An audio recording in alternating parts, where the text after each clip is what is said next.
આડાને ખડગરણમાં ખખડારે એ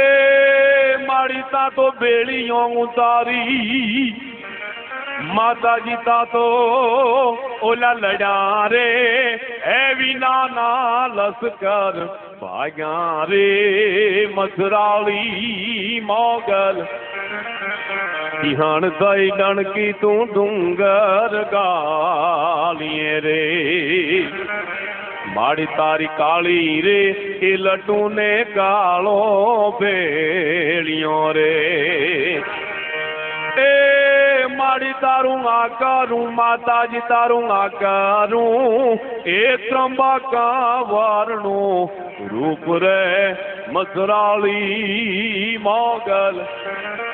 સિંહણ થઈ ડણકી તું ડુંગર ગાલીએ રે ભગત બાપુ કવિ કાગ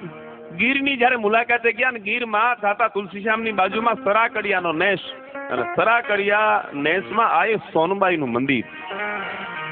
જે મઢડા આ સોનબાઈ કેશોદની બાજુમાં મઢડા એ માં મઢડામાં જે સોનબાઈ માં બિરાજે એ સરાકડિયા વાળા સોનબાઈ માનું અવતરણ અને સરાકડિયા જયારે મંદિરના દર્શન કરવા માટે ભગત બાપુ કવિ કાગ અને બધા ચારણો અને બધા માલધારીઓ ના આહીરો બધા જયારે ભેગા થયા ત્યારે યાના માણસોએ કીધું બાપુ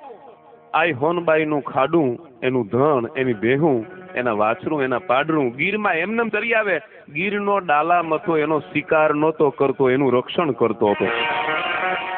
અને ભગત બાપુ કવિ કાગે લખ્યું માડી તારો કાગે રે પરગટ પર તો બાળિયો રે એ માડી તારા વાછરું માતાજી તારા વાછરું એ તારે છે વાનનો રાજા રે મથરાળી મોગલ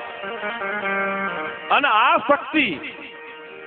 જ્યાં સમરવામાં આવે એનું આરાધન કરવામાં આવે તો પછી ઈશ્વર એના નામ મંદિર નવા એની મૂર્તિ નવી અને પૂજારી નવા નવા હોય પણ એમાં દેવ તત્વ તો જૂના છે અહીંયા બધા મને ભાઈ અહીંયા બધા સોઢાભાઈ ને બધા કહેતા હતા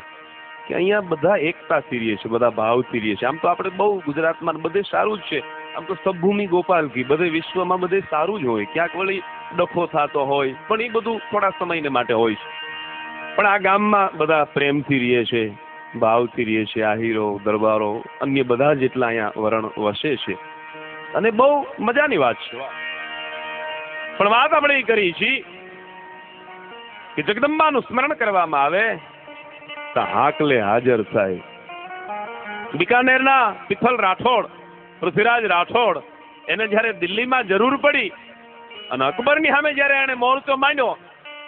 ત્યારે કોટ કાંગરે ચડી અને પિથલ રાઠોડે અવાજ મારેલો આવે રાજલ ઉદાની આવે રાજલ ઉદાની આવે રાજલ ઉદાની આ રાજબાઈએ કીધું તું કે એક 3 અવાજ મારીશ ને અહીંયા ચરાડવા અને ચરાડવામાં પિથલ રાઠોડ આવેલા કીધેલું હું આવીશ તારી વારે આવીશ જા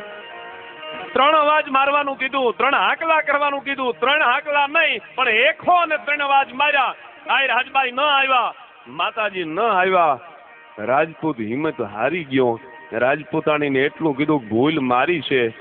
એક નાની એવી દીકરી ઉપર ભરોહો મેં રાખ્યો ભૂલ મારી છે કિત દિલ્હી કિત આગરો કિત ચરાળવો ને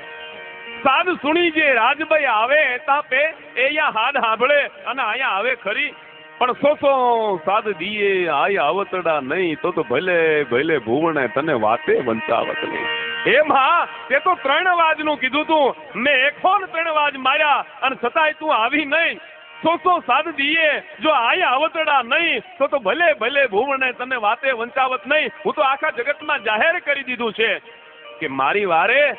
આય રાજબાઈ આવવાના છે રાજપૂતાણીએ કીધું કે રાજપૂત અવાજમાં હાકલામાં પડકારામાં પોકારમાં ક્યાંક ભૂલ હશે આકલો કરો ને જગદંબા આવે નહીં એવું કોઈ દી બને નહીં આ ને રાજપૂતે કીધું કે માં नमो ब्रह्म शक्ति महाविष्णु माया, नमो धारणी कोटि ब्रह्मांड काया, नमो वेद वेदांत मैसेस बरणी, नमो राज का रंग पैंसत्र धरणी, नमो पौन रूपी महाप्राण दाता, नमो जगत बख्शी प्रलय जीव धाता, नमो दाननी तार तोरा रूपाला, नमो गाजती कालिका मेघ माला, अने रमे रास तू व्योम बाला, गुलाशी पूरे साथिया कैक रंगे प्रकाशी।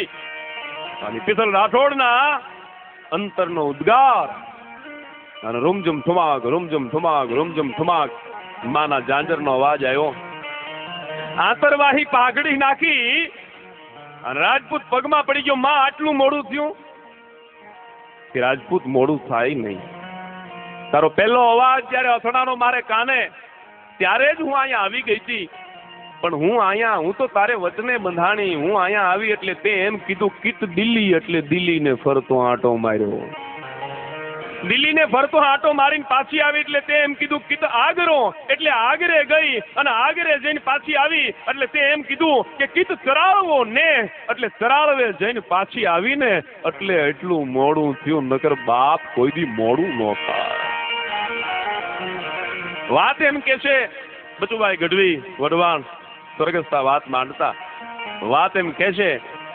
કે લેલાદે ને બદલે ઈ ડોલીમાં આય રાજબાઈ બેઠા અને અકબરે જ્યારે ઈ પડદાને ચકને જ્યારે અળગો કર્યો ને, આમ હટાવ્યો ને, તા તો રૂપ સિંહણ રાજલ બની દણકી લઈ દાઢાળ, તેથી અકબર ઉભો થરહારે ભેગા બીબડી યુને બાળ, કે ઘે ઘે ઘે ઘે કરતી નવક હાથની પટાધર સિંહણી બહાર નીકળી। થપાટું મની મારવા ભાગો ભાગો ભાગો, હેલી હેલી હેલી હેલી આવી આવી આવી આવી મીંડું થાવા। અકબર છે ઈ ધ્રુજવા માંડ્યો, રૂપ સિંહણ રાજલ બની ડણકી લઈને દાઢાળ, તેથી અકબર ઉભો થરહારે ભેગા બીબડી યુને બાળ, અમ્મા તેરી ગૌવા મુझे માફ કર દે। અને તેથી આય રાજબાઈ એટલું કીધું હતું કે આજથી પછી હિન્દુ હોય કે મુસ્લિમ કોઈ પણ મારા બાળકોને મારા છોરુને જો સતાવ્યા છે તો ચરાળવાના પાધરમાં બેઠી બેઠી તારા દિલ્હીના તખ્તને જો ઊંધું ન નાખી દઉં તો હું આય રાજબાઈ નો કહેવાય।